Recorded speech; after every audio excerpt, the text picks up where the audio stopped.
Takribani miongo miwili Dr. Stanley Kamau amekuwa katika mstari wa mbele kukabiliana na matatizo ya funza kote nchini. Kupitia shirika lake la Ahadi Kenya Trust, kampeni ya kuangamiza funza iliyotekelezwa katika maeneo yaliyoathirika kote nchini imenufaisha mamilioni ya watu na kubadili maisha yao.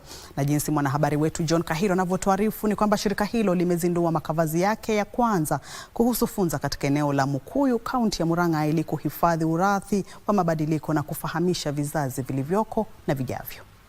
To welcome you, the history, the interventions, all those other. Azma ya Dr. Stanley ya kuangamiza funza ilianza baada ya tukio la kibinafsi. It was many years when I was in primary school. I was giga infested. Yeah, and basically from the year when I went back to the year 2007, I found that people are still infested with jiggers. Tukio hilo chungu lilimfanya anzishe juhudi hizo. Now, where I started this is because I realized that some of the children were not going to school. And in 2007, when I visited some homes, I realized even those adults, some of them who could have voted, were not able to vote because of their toes. You have seen how the images are. Some of their hands are disfigured. Even walking to a polling station is a problem. And I realized that even those adults, they're not going to their farms. They're not able to attend to their farms. So even their civic rights were being denied because of this small free. Mnamo mwaka 2007, kuanzia Mukuyu katika kaunti ya Murang'a, alianzisha kampeni ya kitaifa kwenye maeneo yaliyoathirika kutokana na funza, wakati ambapo yamkini watu milioni 2.4 waliathirika kutokana na tatizo hilo. People thought that it was an embarrassment to talk about jiggers. The political class thought that I'm trying to downplay their work.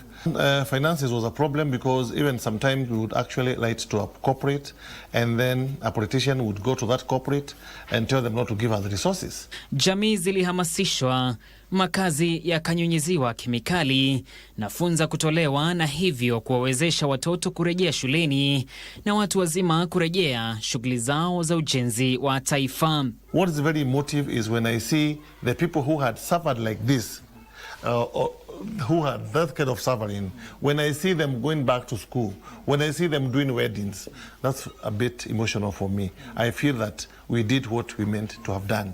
So what I want to tell you is that after I moved from Murang'a, we went to several other counties. And every county I went, I came back home with a few jiggers lapped on a paper. What for?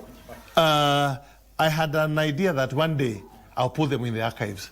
I had an idea that jiggers will one day be a thing of the past. Na sasa kipindi hicho cha uchungu na uponyaji kimehifadhiwa sio tu kwa ukumbusho wa tatizo hilo, ila kunakili mabadiliko. When I did my last baseline survey about a few months ago, I realized that we have less than 300,000 people who are Jigga infested. So I calculated and saw that we have done over 90% success story. And because Jiggas will one day end, I decided that my children and my great-grandchildren and other Kenyans who've been asking questions about jiggers, where do they thrive, how do they look like, who do they attack, I thought it's important to start this archive so that even in the next 100 years, those people who will come to study about jiggers, they can actually come here and do it. Kwenye makavazi hayo kuhusu funza kuna picha, vifaa vya matibabu, ushahidi na rekodi za tatizo ambalo kwa wakati mmoja hazikuzungumziwa.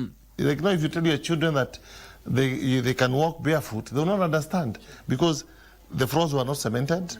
You can see how they smeared the cow dung in the houses to prevent jiggers. So these are the things that I needed to put in here so that people can know that jiggers thrived in mud houses. We collected a lot of jiggers from so many counties.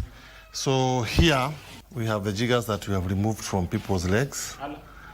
These ones. Hata hivyo, licha ufanisi huo, Kamau anasema changamoto zingalipo. It's important that when we see anything that's ailing our society, it doesn't matter whether you are alone. It takes sacrifice, a lot, and then you have to be consistency. Don't start something today. And again, don't do something so that you can benefit. Don't do something so that you can be elected to become a politician. Just do because you want to do it, and do for the sake of the community. The future of Ahadi Kenya will be now more of prevention and control. Because I don't want to start now doing again the interventions. I don't want to remove jiggers from their feet and from their hands. I want to start programs that can now, as you know, jigger is an indicator of poverty. I want to do programs that now can be able to eradicate poverty.